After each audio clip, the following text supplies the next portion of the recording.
Welcome back to the Unpatched Gaming Podcast. I'm your host, Tyler Barrett. And I am your host, Zach. It is so great to have you back. Absolutely. It's great to be back. I've had so much fun this week. We're about to get into that. But you've brought some beer. I did. This is one of my wife's favorites. This is from Martin House. Some people may know them as the guys who did the pickle beer. That is them. They do really good beer, though. This specifically is a bourbon barrel-aged black and red currant lactose It's been sitting sour. here for like half an hour. Bab not taking a sip. Oracles. Oh, yeah? Would be the acronym. Is that the for title? No, it's Nebula. It's 10%, 9.8% alcohol. It's a nice beer. It's very tart. That current really comes through. It's really simple. It's not what you expect from a barrel-aged beer at all. But I do enjoy it. That many buzzwords. Yeah, It's very sweet, but not syrupy sweet. No, I don't even think it's that sweet because the sour really helps with that. That makes sense. It's a delight. It's good. Pick it up at HEB. It's easy. Just a simple one that's usually in our fridge. Local grocer. We'll pick it up at the HEB. Yes. Actually, no, it'd be pick it on up at that there HEB. So, a couple things about this episode, Zach and viewer. Yeah, tell me. We were supposed to be playing Resident Evil. I'm sorry. I was moving this week, and I needed something short, something and that portable. we could play on the Switch, because my any setup, was not really available to me. So, we got to play two small little games. I've been waiting to play this, and this is Creature in the Well and Yoku's Island Express, which we will be talking about second, for particular reasons. They are both creating something else out of well-established classic arcade mechanics. This being sort of like Brick Breaker, Arkanoid, or Breakout, something like that, and Yoku's Island Express being pinball. And we'll talk a little more about that and what kind of game it is. It's just using pinball. Though it is... Used it and threw it away. No, it uses it to great effect, in my opinion. No, I agree. And this using classic Brick Breaker or Breakout-style gameplay, but it's an action game. And I think they're both very interesting takes on old arcade mechanics. Yes, let's just get going. So, I was very excited for this one because it's something original. It's something pretty unique. And what stood out to me most about this, it is a very short game. It's such a small little bite-sized experience. 4 hours if you're taking your time. So I'm going to recommend it. I've got a few things to say about it, unfortunately. But regardless, I'd like to start by saying I recommend this game wholeheartedly because of its uniqueness and because it's such a bite-sized experience. You're really not going to be out much of anything, and I think it's worth that. Except your hands, they will cramp. Well, you could play it with a controller. I played it handheld. I didn't. I think I just played a little bit of this game handheld.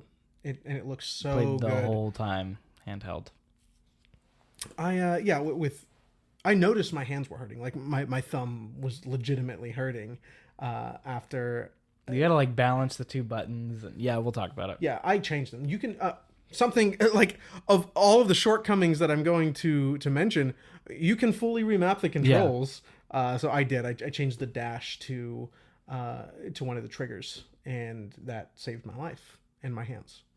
Even on a controller, it's still a little difficult to manage those three buttons if you didn't change it. But Creature in the Well, it's an action game. You're this little robot that is like an engineer of this huge machine that has been built into a mountain. You wake up a couple hundred years after all of the other engineers, or whatever the robots are called. I do forget. They might be engineers, but they've all been destroyed.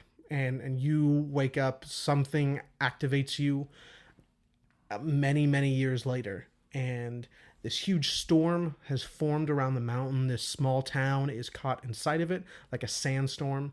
And your as a robot, you have one task, and that is to maintain the machine. So you go in to turn it on, and you've got to defeat this monster, this creature in the well. There's a well that goes under the mountain, and this creature is climbing up the mountain, destroying the machine.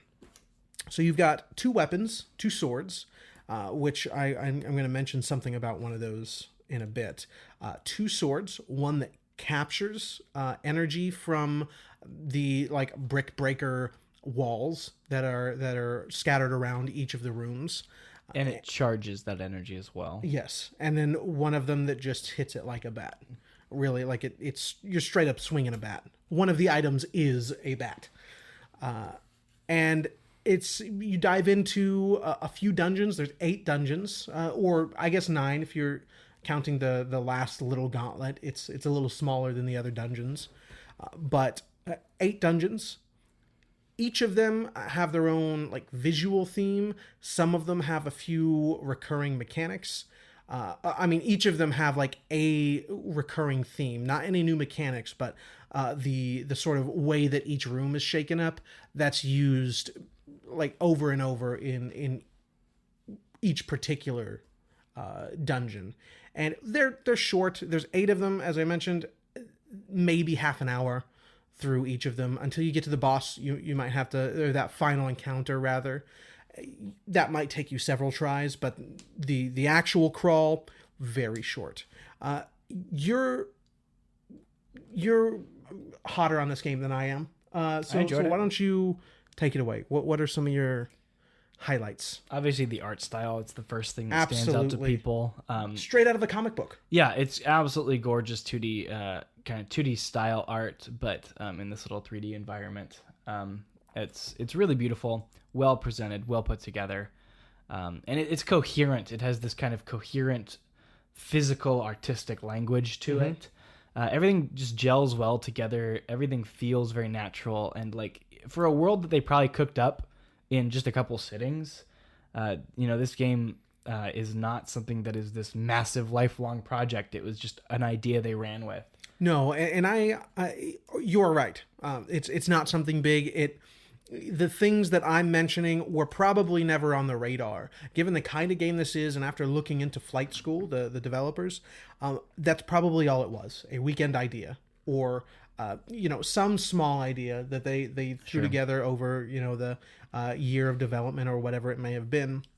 And I say that, I say like maybe a year of development because I look at their other games and the other technology that they're working on, because they are working on many other things outside of games.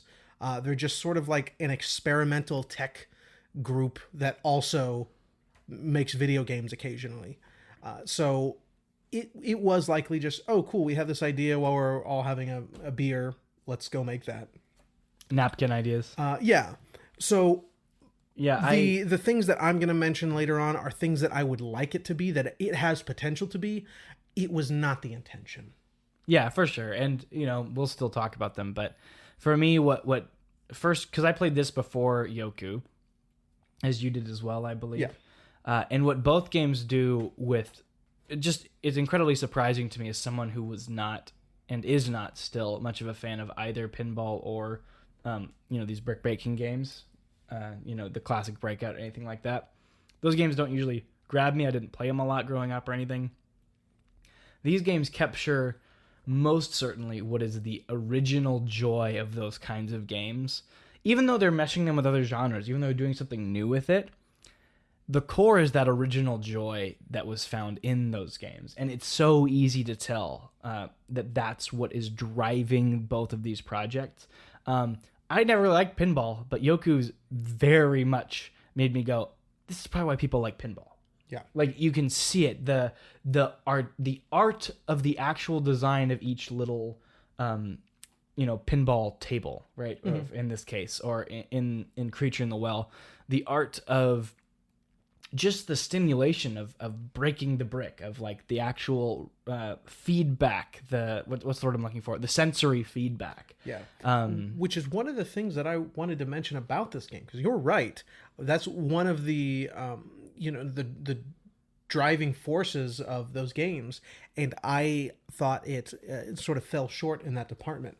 The player feedback and some of the presentation. You can't tell me though that when you went into one of the rooms that just had a fat lines on lines of those little tiny ones, and you just shot like 8 little balls in there, and it just like bounced around super fast, that you didn't just go yes, no, it's definitely like that's it's what I'm feeling. touching on, is that it's still there, and what it does capture really well, regardless of the actual, you can talk about if it looks bland or not, the drive to just keep moving and keep breaking and keep, like, it's weird. It's so simple. No, you are right. You are correct.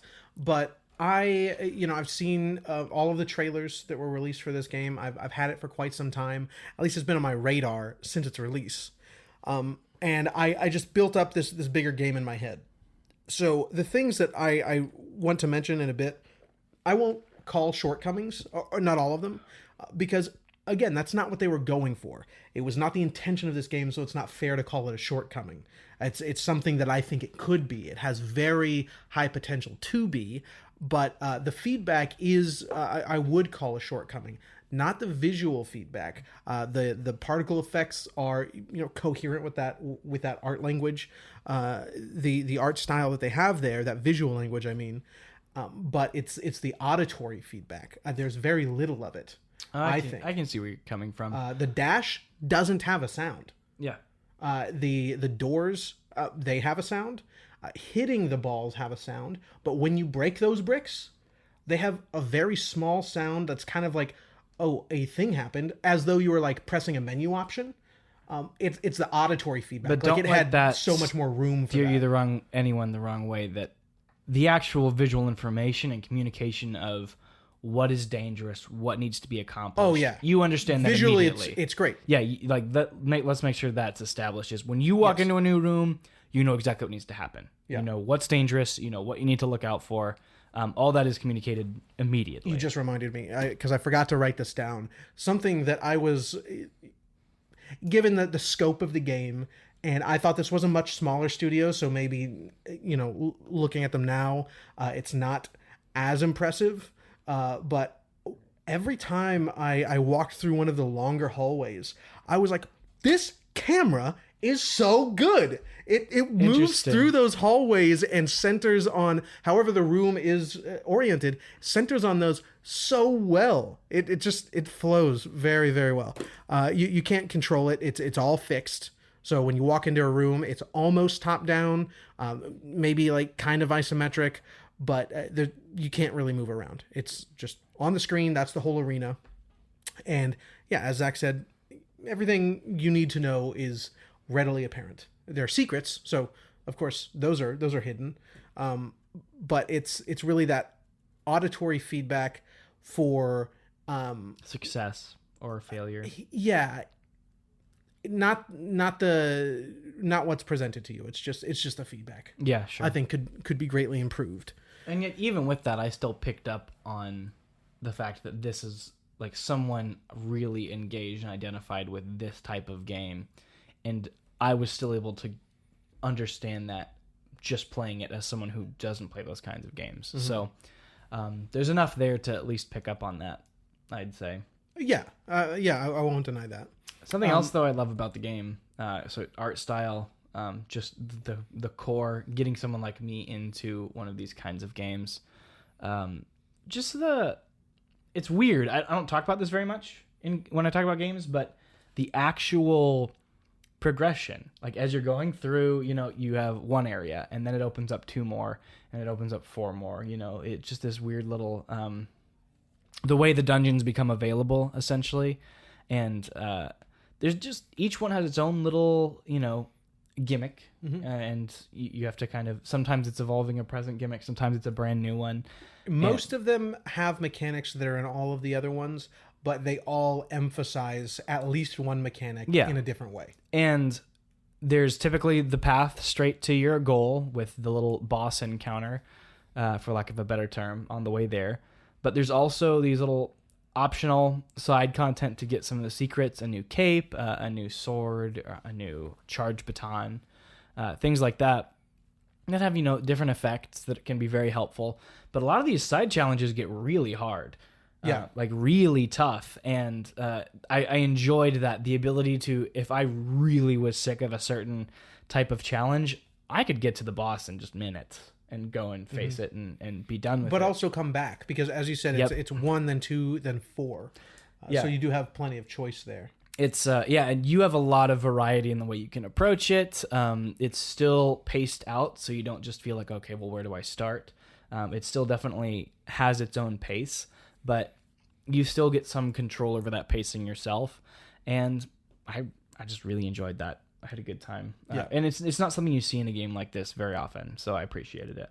Absolutely. Yeah, I thought the progression was pretty good also. I liked finding those secrets, even though a lot of them weren't particularly useful. There were only a few weapons that actually had a different effect. Oh man, did you get the axe? I did get the axe. I only used it to try it. I didn't really use it. Dude, there's some puzzles that just are broken by that axe. I'm sure. Fantastic. Did you get the stuff that's on the cover, like the big white stuff? That was incredible. Yeah, absolutely. So let's talk a bit about how you play the game. Yeah. Obviously, you're hitting these balls around. It's Brick Breaker. But you've got 2 weapons. The bat we told you about, which doesn't do anything else other than hit the ball. But you have another one that catches up to 3 and charges it based on whatever your level is. There's a bit of... it's just a straight damage increase that you can buy over time. And it charges them. You can keep hitting the 3 balls that you've caught to charge it with this baton, then hit it with the other baton. And they will sort of each fly generally forward. There's not like exact accuracy with them, but one of the batons is a straight shot. And then when they come back at you, oftentimes they don't actually. Depending on the angle that they were hit, they'll bounce in a different direction. But there's a particular baton that hits them all straight forward and all straight back at you. It's too good, man. It's pretty good.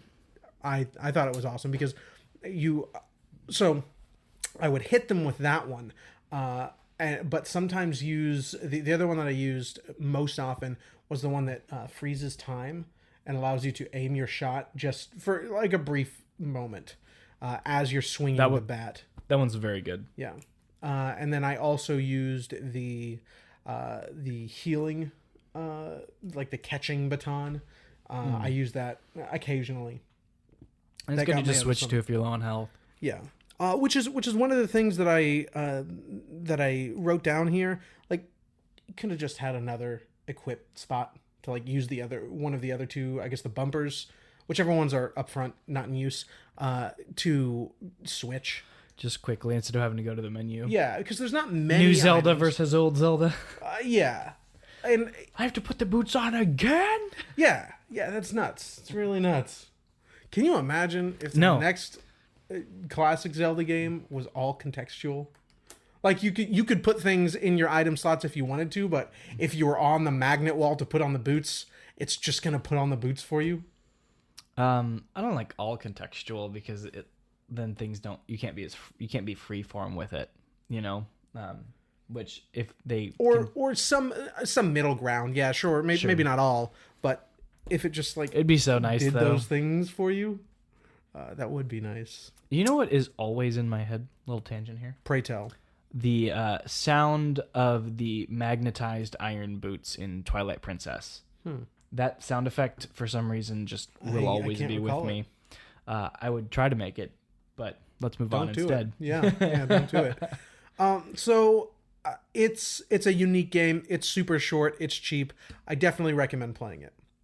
But if you're going to watch the trailers, if you're seeing some of our gameplay, and that's all you're seeing, you might expect a little more.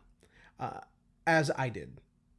Having set your expectations, I'd like to talk about some of the things that I kind of think it has potential to be. And I think it has potential to be something as like frenetic and engaging or at least approaching the level of Hotline Miami. I think it could do that. There's only a few things it needs. Like this game the format of this game right now, just everything else that's in it, it only needs a couple things. You got to get into those arenas much quicker. That's very slow until halfway through the game when you get to open up that other door. That does get you so like you have to walk from the town into the dungeon, which it's not far. We're not talking about like minutes. But you have to walk from the town into the dungeon. You have to stand in a healing pool, which is a bit of a slow charge. And then so it's not like just a consumable item. You get thrown out of the dungeon with 1 hit point. So you stand there and heal, and then you walk back into the dungeon. It's a pretty large open area. I didn't know that you could run until like my last dungeon. I was just dashing. But you can just dash and hold it, and then you run so quick.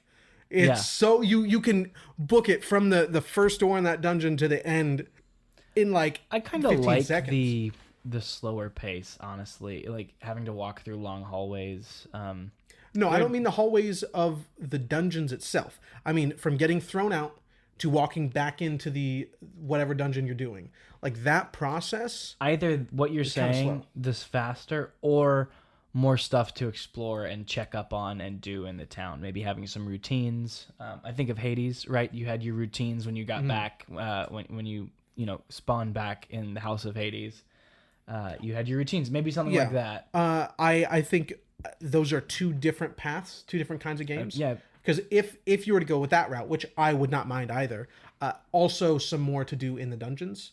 But because that is the game, because it's just that same loop, which is a fun loop. I'm not disparaging the loop or the game itself, but because that's what it is and that's what they were going for, its approach, it could be something. Sure. So get back into it faster. Yeah, get back into it faster. But also, you're right. I can see where you're coming from. If you make, because the times I felt best in this game and the times I felt it shined the most were when I am dashing, grabbing the balls as fast as I can with the light baton, smacking them back, and just moving around with just incredible speed.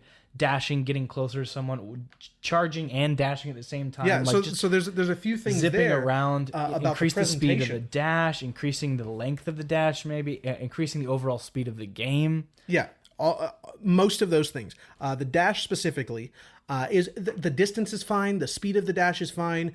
It's the recharge for the dash. Either allow me to dash twice, or shorten that like dash twice with maybe even like a longer cooldown, so I can just use them better. Because if you're near like one of the pillars that does the AoE, I know they'll catch you so often. Oh my god, you totally have to see it coming, so you can dash the first time, and then when it gets hit, you have one more chance to dash. Otherwise, if you don't see it coming, and they do fat damage. Yeah, they're the strongest things in the game by far, and that's what I had the most trouble with was the boss encounter that focuses on those. For me, it was dungeon that uses those. I don't know why, but it's the optional. I don't know if you did this, but it's an optional area where little red spike balls spawn like 1 million of them, coming at you from 3 different areas, and when you clear out 2 of them, they start coming in from the sides, like right next to you. That was awful. I didn't have a hard time with that because I had already found the like stuff on the box, the front of the box. That was the first area I chose of the when they open up the last one. Yeah. So that I left and I came back with the good stuff and finished it because it goes through all of them. Yeah, and it's a straight shot, and it's so good. It's so good. So there's a couple things there. Yeah, changing the dash a bit. I'm fine if it's just 2 dashes, but let me use them immediately, because that would just allow for more planning. It's the timer between those 2 dashes that is killer. Goodness. But also, this is weird. This is probably just me, but it's the only thing with like the visual language that they're using here that threw me for a loop consistently, and that is the baton that catches the balls.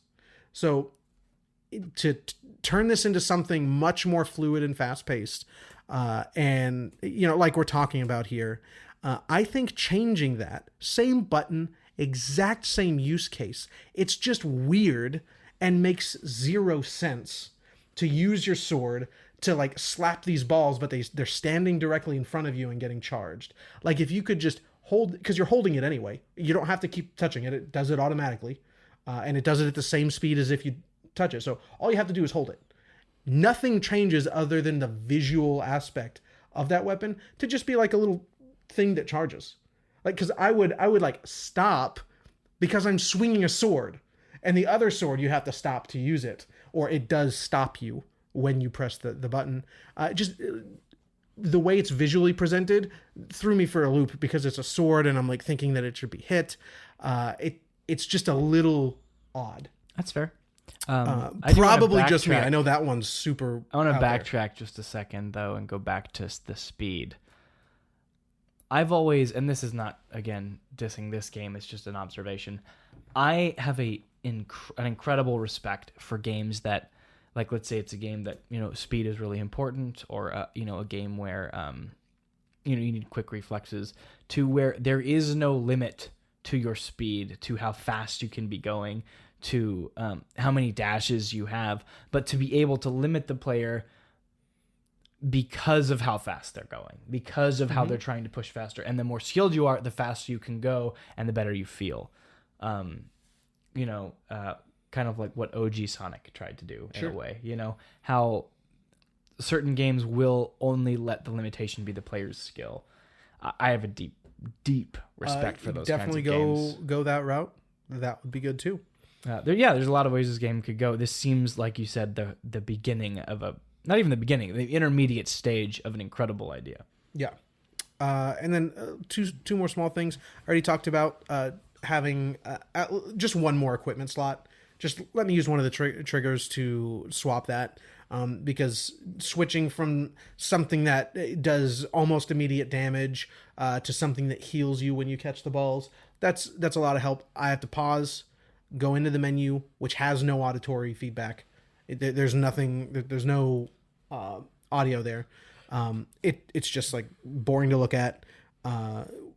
But you got to go into the pause menu, just like a Zelda game. You talked about it. I don't need to harp on that.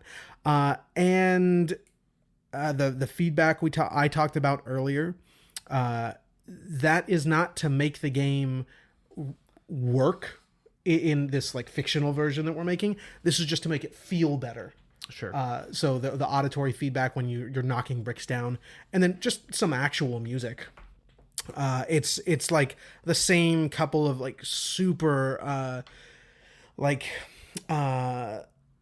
atmospheric tracks. It never bothered me. No, it doesn't bother me. We're talking about it like a fictional version of this game now. I thought it was an odd fit. I liked the track itself. I just thought it was a pretty odd fit. But I don't have much more to say here about Creature in the Well. It's a good game. I do recommend giving it a shot. If nothing else, just to look at. It really is beautiful. And I will be checking out, I think we will likely be checking out the next game from Flight School. That also looks pretty interesting. And just after like watching some stuff about their studio, I'd like to keep an eye on them. Yeah, absolutely. I had a great time with this game. You had... still having. Yeah. So, I love Yoku's Island Express so much. Currently, game of the year for me. No, I'm sorry. We've played Persona. We've played Outer Wilds, but I'm just having so much fun with this game. I was about to say, that's impressive. No, it's not game of the year for me, but I love it.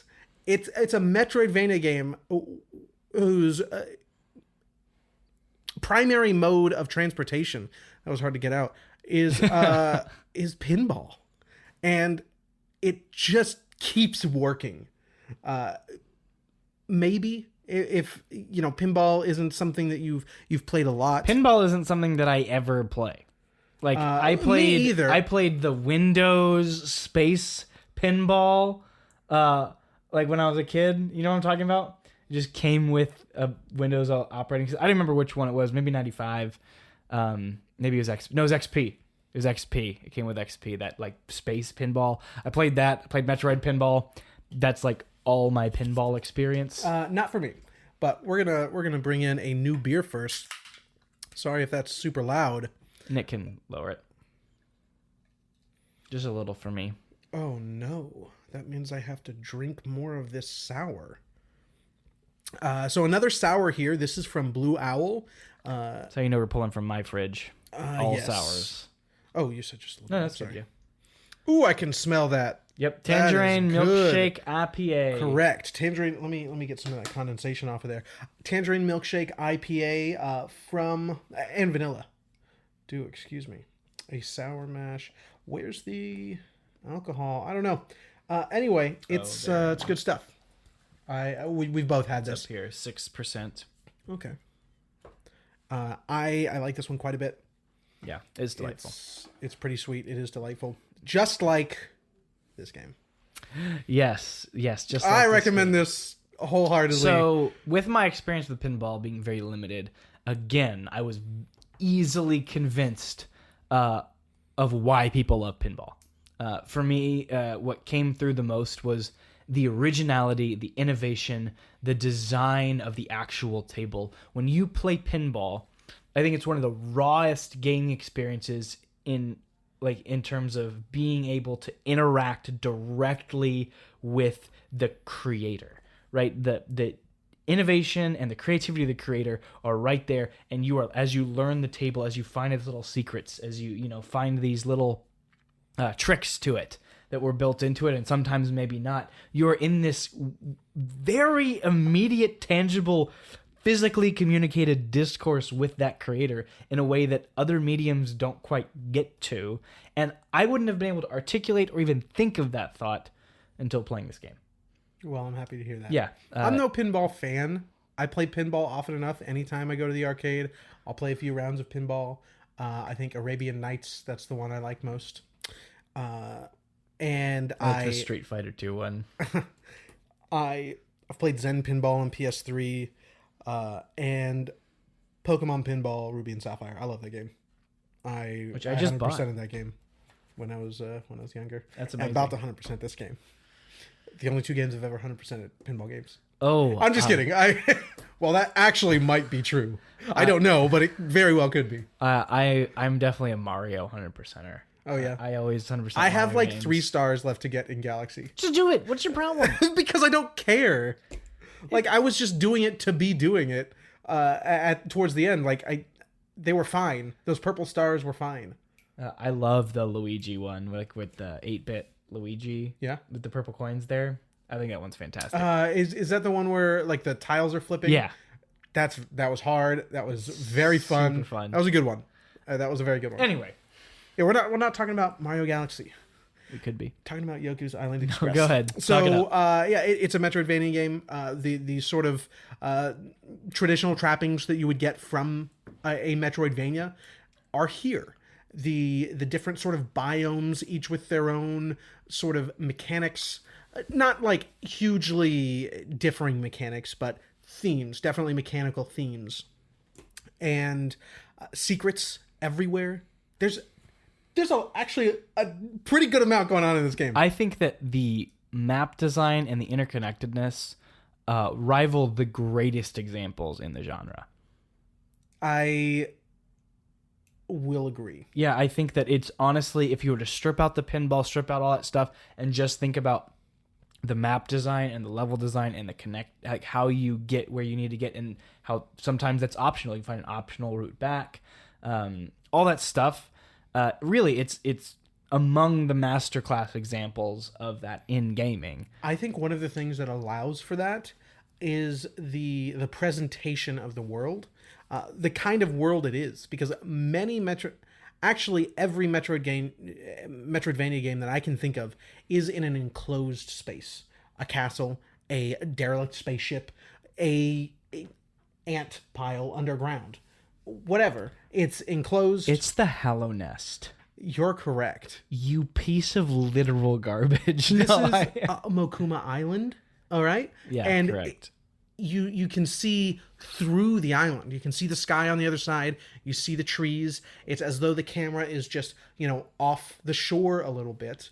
And so you get to travel in any direction, pretty much anywhere. I mean, each room is enclosed but has several exits and entrances, but it's connected that way because the world itself is not an enclosed space. And I think that is immediately apparent with the fast travel system. Did you unlock each of the four fast travel things? Straight up one of the most delightful. Oh my god, the whole sensory map, experiences. the whole freaking map.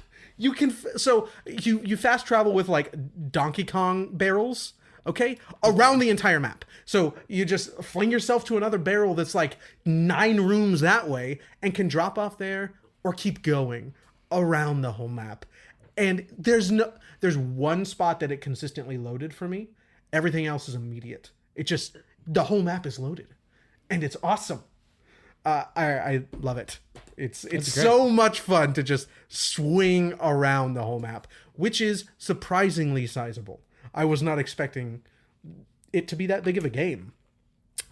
This is from Villa Gorilla. I don't know anything about them. Game by Villa Gorilla. Yes.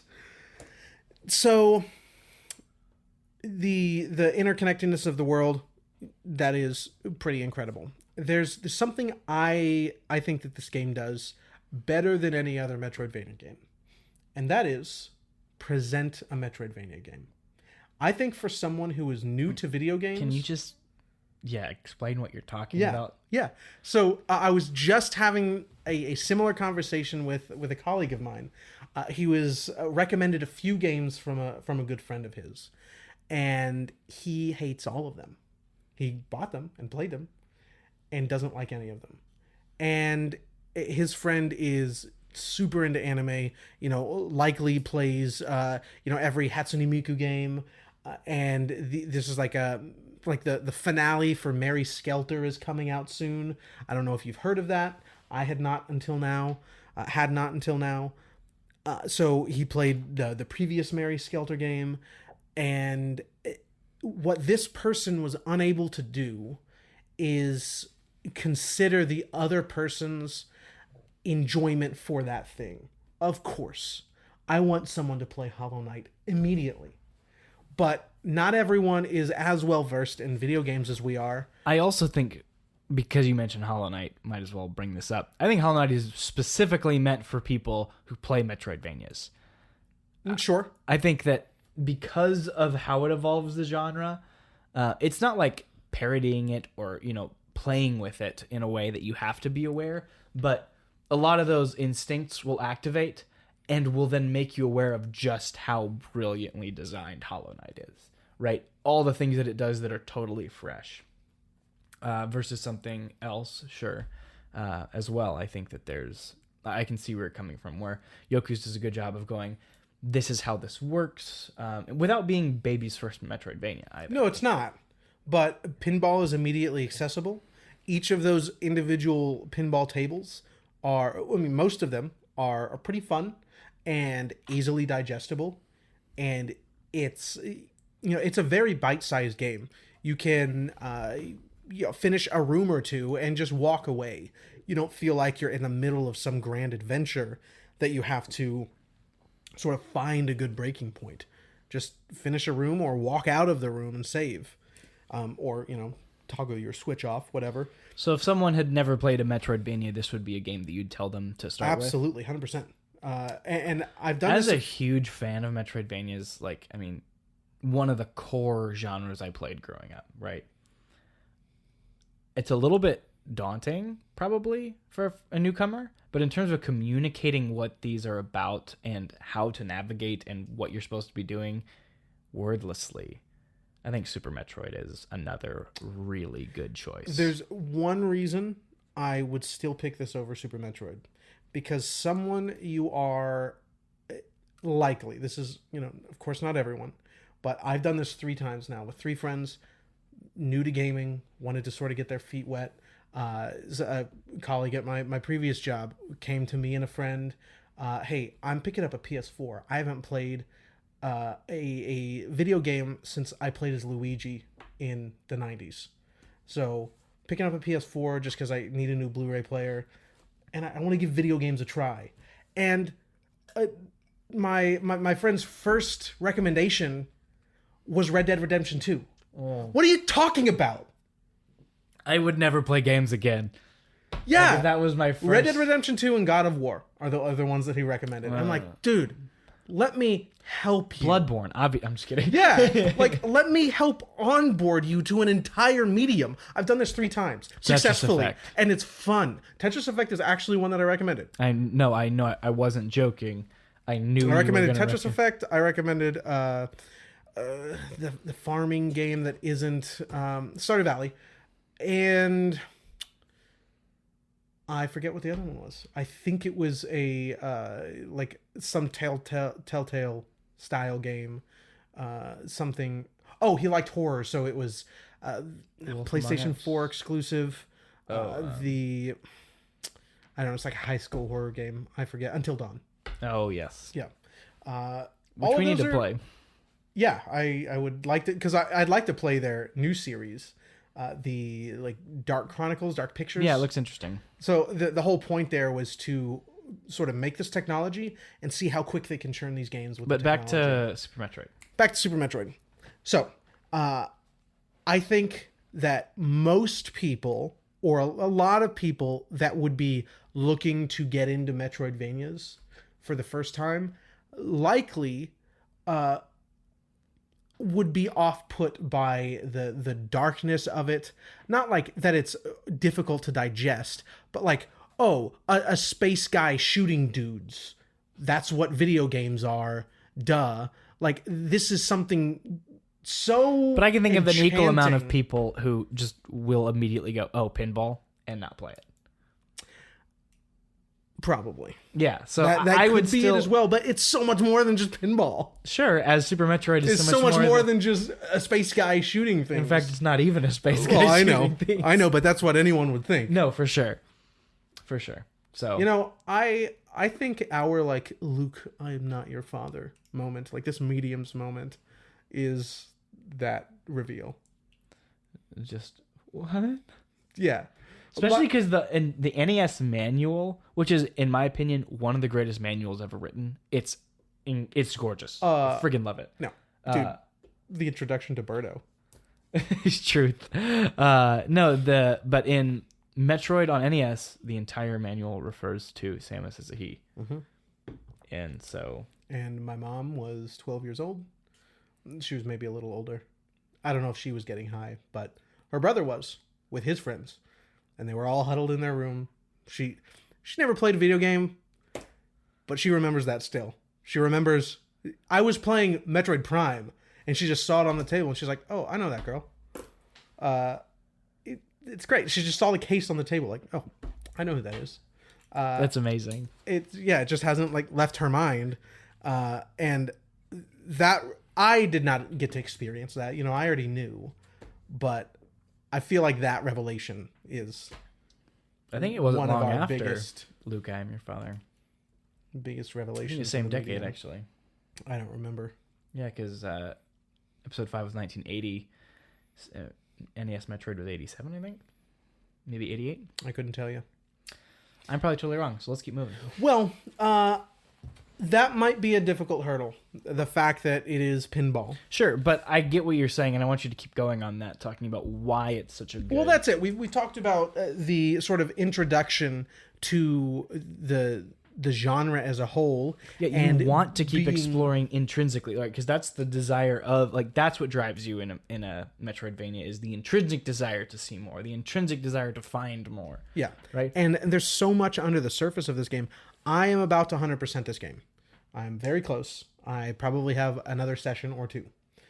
I have one more of those seeds to unlock, and then the God seed will crack open, which is something that I find to be really awesome. The stuff that's buried underneath this game.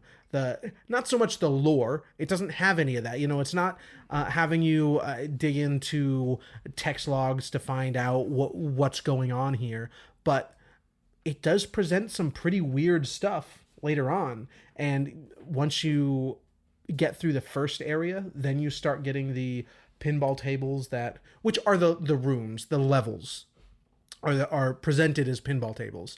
You don't the camera doesn't shift to a table or anything like that. It's the branches of trees and the placement of rocks and things are all the curves. But it's pretty much a pinball table. So anyway, once you get into the second area, you start getting the spikes at the bottom of the pinball table when you fall through. And then once you fall through enough times, the camera cuts to this counter. It's counting how many times you die, and there's some sort of creature locked inside of this thorn cage, and there's guardians watching over this cage, and then it cuts back to you. Like nothing has happened to you, but then again, so that's after 10 times, then 20 times, and then 50 times, I think. They finally break out, and these things are hidden around the world.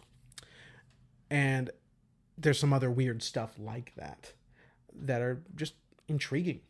Yeah, and that's what I think you hit the nail on the head. Just intriguing. It happens, and you just want to know more. Mm-hmm. It's a little mystery. It's something that is unexplored, something that has yet to be discovered. And it's not like this aspect of the game where it's and now it's time for you, the journeyer, to discover this thing.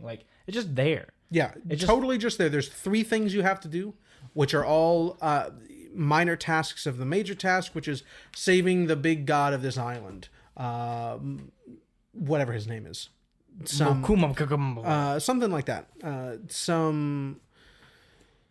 Something like that. It's very like Hawaiian. What was it Pacific Islander theme? Yeah, definitely. And the music in the first area is absolutely that. So many of the names have that sort of that naming convention. And anyway, the god of this island has been attacked by something called the God Slayer, and the 3 chieftains of the different species on this map. You have to go get them, but something's happening in their area. You have to help them with the task, and then they go back. This game is also 4 hours, which is another reason that I would recommend it. That's fair. It's small, but also so big for the length of the actual from start to credits. What was your favorite environment, by the way? I think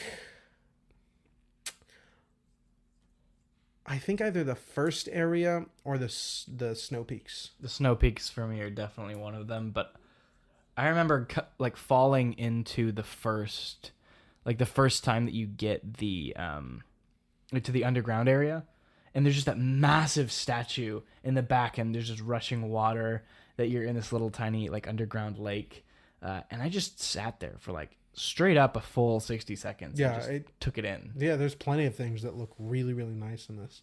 Oh, I also liked just above the first area. You come back to it way later. Naturally, there's no required backtracking here either. The cadence and the progression of this game are top notch, which is just another thing I love about this game. So anyway, you come back to this much later once you unlock the fast travel system, or that portion of it. There's 4 parts you can unlock, and there's some floating islands above the very first place you show up. Yeah, and there's some pinball puzzles around that. Now, did you how many unlockables did you get? Okay, did you get any of the general movement power-ups? Yeah. I don't remember though. Okay. Specifically. Well, there's 2 you get later on that are just so much help. You get general movement speed once you deliver all of the packages. You get to grab that badge that's there. Oh, so by the way, you're a dung beetle. That's the pinball ball. You're a dung beetle, but his ball is male. So you're the mailman on this Hawaiian island. It's very silly. It makes no sense. There's the previous mailman who you're relieving. It was a pterodactyl. I don't know why. And then there's other weird creatures on this island. Seems like a pterodactyl would be more efficient. Absolutely, but he's retired. Okay. Way more efficient than a Yeah. But you can't really play pinball very efficiently with a pterodactyl. You just rip out the puzzle just with your massive pterodactyl claws. He seems like a very gentle soul. I feel like if he got frustrated at pinball enough, he'd probably, throw a pretty nice tantrum. Probably. So you're the postmaster, but you can't collect the postmaster's badge until you deliver all of the current mail. You clear out the mailroom. And once you do, you get that. It gives you almost double speed, I think, just general movement speed. And then once you find all the pieces to the statue that the wizard is looking for, you get huge increase to swimming speed. Like to the point where you don't even have to swim down on some of the islands. You hit the island at such a speed, you automatically start going under it. And then when you come up sometimes, you have to like adjust yourself because you're going. It's very fast. And yeah, so needed because the swimming is one of the worst parts. It's pretty slow. The worst part. I hate this kind of swimming in any video game. It's not this video game, just video games in general, where you have to mash the A button to swim or whatever button it is. You just have to keep pressing it to swim. I hate it. Just let me move freely. Okay? I agree. Okay? I agree. Yeah. So the swimming speed is a great improvement. And then after that, it's just interesting things to unlock, like the giant ape statue that you can go inside of. It's sort of like deactivated. When you finally find the cage that those, excuse me, this beer's getting to me, those creatures burst out of, that we talked about earlier. When you find the cave that they were in, the guardians are like, hey, well, first they won't let you in. Did you change the color of your ball at all? No, I didn't. Oh, each of those combinations have a function. So there's my 4 goodness. or 5 colors, I think, and then you can mix 2 of them. If you mix a third, it becomes a dung ball. And if you go to there's a character that you can meet later on that's like she's like primitively clothed. She's got like I don't know, some like bark and leaves, and she's like, I can't believe these sheep that are beholden to fashion. We should visit the roots of our ancestors. And she's like, and look at you. I can't even believe I'm talking to you. You should be carrying around a dung ball like your ancestors. So if you go bring the dung ball to her, she gives you like huge cache of things. Oh, another item you get is just a strict double, like times 2 for every piece of fruit you pick up. So if it was 10, it's now 20. I also have all of the wallets, 600. So, yeah, almost there. Anyway, what was I just saying before? Oh, the balls. So to get into that caged area, they're like only someone representative of the like Crimson Guardians can do that. So with the red color, it becomes like a crimson orb. You can bring that in there, and they're like, okay, you're fit. And you talk to the chieftain. You go into the monkey, the ape statue is turned on, and the spirits are in there. You have to catch them. It's just something interesting. Like the actual puzzle itself is not particularly interesting, but I think each of them, if not each of them, quite a few of the color combinations, which are not just a color, it sort of changes what your ball is, have a function in the world. Like, I don't know, I think the earliest place that I found was this guy that's like, hey, only juicers from our tribe can come in here. One of the combinations makes it a strawberry. That's the next thing I'm doing. I'm pretty sure you bring the strawberry and they're like, oh, you need juice? Sure, come on. And that's it. They just change the functions. So, what else you got on this game? I just like it. It's a pretty simple Metroidvania. I mean, I don't really have much to say about it because it is that simple. It's very silly. Mm-hmm. The ending is ridiculous. The ending is so... And real quick, I'm gonna actually I forgot to write this down, but I'd like to mention when you're looking at this, it might be easy to dismiss it as a kid's game. I think one of the only things that we generally, just like as gamers, are good at discerning to not be a kid's game is Mario. Pretty much anything else that looks like that is typically a kid's game or dismissed as such. But I think the genre of like family-friendly games is not represented well enough. This is a top-notch family-friendly game. I think most kids are going to have a blast with this. I love it. And I recommend it to anyone who's looking for, something fun for yourself. If you want a gift for a young nephew or something, I'm going to gift it to my nephew. I Mad love World. it. Yeah. Mad World on the Wii. Definitely give that to your nephew. Actually, my nephew just came home with Grand Theft Auto. Hey. He convinced his mom, he's 8, convinced his mom Go for it. that the family-friendly mod for Grand Theft Auto would make it suitable enough for him to play. But this kid is pretty proficient in Minecraft. What is that, like the redstone that basically lets you program? Pretty sure he can get around that with ease. Anyway, maybe he'll play this instead of GTA 5. Or also a GTA 5. That's a fun game. I like Yoku's better than GTA 5, but GTA 5 is still a fun game. It is, but maybe not. I'm sorry if I've offended any GTA fans. Never played it really a lot when I was younger. I this year finished 5. You finished GTA 5? Yeah, did I not tell you that? No. Yeah, I have it on my. I think finished like January 13th or something. What? Yeah, I completed GTA 5. Have you been playing it for a long time? Yeah, I started it back in September. You didn't even tell me you started it. I think I did. Yeah. But that's my first GTA game I ever finished. It was fun. The characters were great, stuff like that. But it's just not for kids. It's the same. No. I was talking about. I think even so, I think Yoku's a superior game in my mind to Grand Theft Auto 5.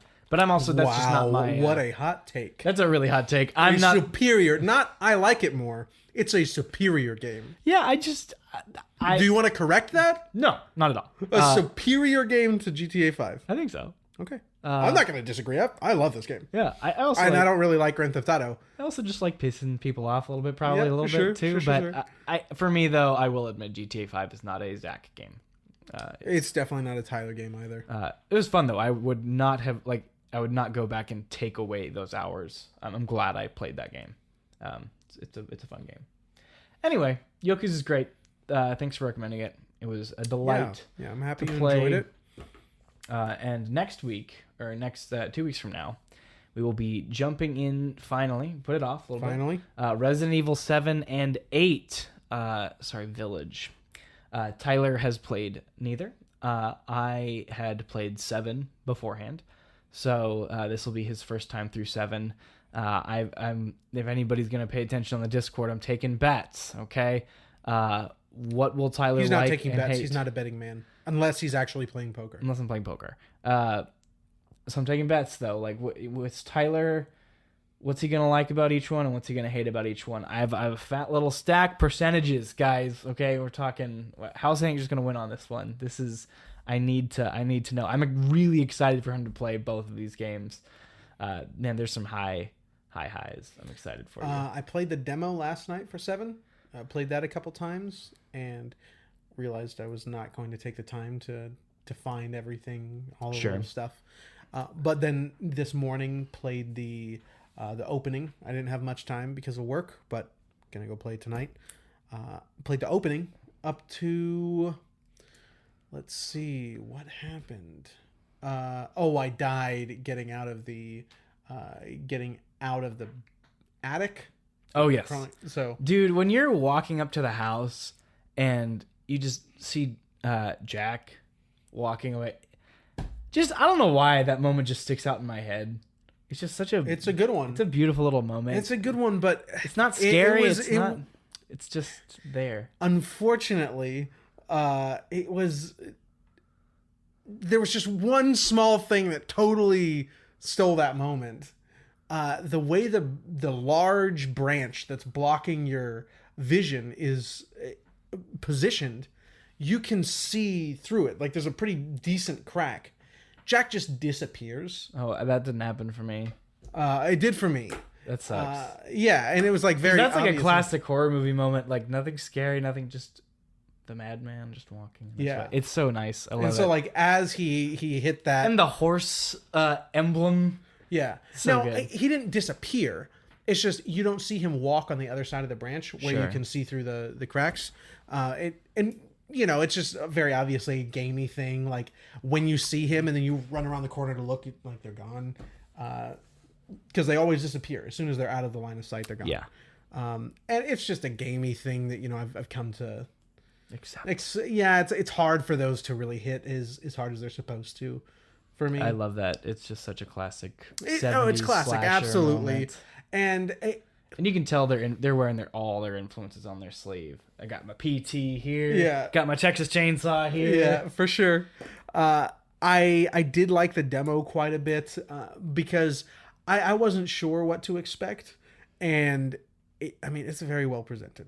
Oh, yeah. The lighting, the camera shake. Dude, the second Konami shot themselves in the foot and pulled PT, Capcom's like, all right, boys. I know we just did RE6, but I think we got an in. Yeah. They're like, Did you see the memes at the time? It's Silent Hill, but like Silent Hill logo posted over Loki's face in prison. You must be so desperate to come to be an RE6 Yeah. as Thor. one of my favorites is the classic, the guy proposing, and there's the couple behind him where the wife is like glaring at her boyfriend as the other man in front of them proposes. And it's Silent Hill and Konami in the back and Capcom and Resident Evil proposing in the front. It's good stuff. So I didn't know what exactly to expect from the demo. And I don't know what to expect from the full game either, but I was definitely on edge the whole time. Even on my second playthrough. Or no, I think I did 3. Yeah, I did 3. Even on my third, like, I didn't know if they were going to add new things, like things were going to jump out at me. Nice and tense. Very tense. Yeah. And then the only thing that I think you see Jack walk one time. No, maybe you just hear him. Anyway, as you are escaping, he catches you and he's like, "Welcome to the family." And Welcome to family, son. Yeah. He's I love that voice actor. Whoever they found for Jack. I only heard that line. I've only heard that line so far. It's like, I mean, as someone who grew up in the deep South, you know, for a while, that was, it just hits home. I've met people like that guy. Not like, obviously, you know, serial killer, but, you know, people who talk like that, they have that kind of intensity, that Southern charm mixed together. Mm-hmm. It just really hits home. He does a good job. And playing the demo, it's the first portion of the house just before you get there, as whoever the Sure. Ethan, I think his name is. Yeah, that's the main guy. Before you get there, so Ethan Winters. Starting the main game, I immediately knew what to do. Like, sure, didn't even have to search anything because you watch the same. What I assume is the same videotape. It's labeled the same. So you already know about the secret door. You got to go to the fireplace. And go down there, and they're pretty consistent too. There's like a pool of blood down in the well once you go down there. That and like a pipe that's bent. The body you find is Resident Evil. Say what you will about the series and how silly it gets. Their attention to detail in most of their games is really superb. Well, just in the opening area, definitely hats off for the level of detail and the consistency between beginning hour. That's awesome. And the first part of the game, like the body that floats up for like the first jump scare. Yeah. That was one of the guys that you were videotaping. Yeah, it's good. It's good. Yeah. So I'm glad it looks like we're on the right track to have a good conversation about this. So definitely join us for that. But as we wrap up, I just wanted to make mention of our Patreon. anything helps. $2 tier gets you into our Discord. Be one of the first. Join that community. Start, be a founding member. Maybe help start moderating as we grow. We really would like the support there. Lots of fun stuff going on there. Lots of good ideas that we need some people's help to really start building and generating. So we'd love to have you there. Great ideas, we think. Obviously, like, subscribe, all that stuff. And we cannot wait to see you in 2 weeks. Absolutely. And don't forget, folks, to share what you love with who you love.